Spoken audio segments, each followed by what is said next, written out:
I have a lot of memories from when I was a child. One that's always stuck out to me though was when I was about 10 years old and I was in school and I struggled. And I didn't struggle with English, math, or science. I struggled holding still. And I would try to listen and focus and process ideas, but I couldn't help myself. And to be honest, I would sit there and then I would just start tapping. And the students in the class would look at me and they'd say, "Hey, stop tapping." A lot of the time, I didn't even realize I was doing it. And then eventually even the teachers got after me and they would yell at me and they'd say, "Clint, you have to stop tapping." It got so bad that I got sent to the principal's office for tapping. And he said to me, "Okay, maybe when you go back to class, just try sitting on your hands." And so I did. I went back to class, and when I felt myself starting to tap, I did this. I sat on my hands. And that worked for about 5 seconds.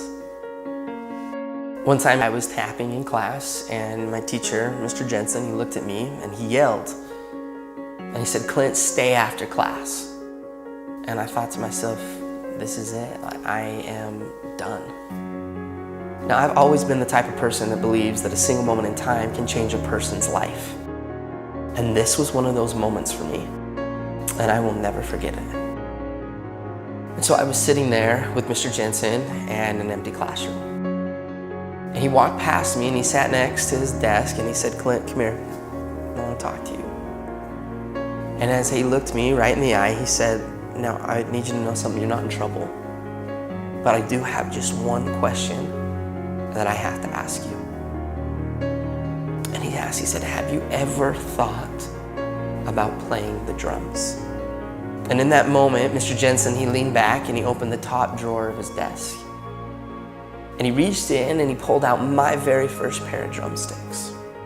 And he held them in his hands and he looked at me and he said, "Hey, Clint, you're not a problem. I think you're a drummer."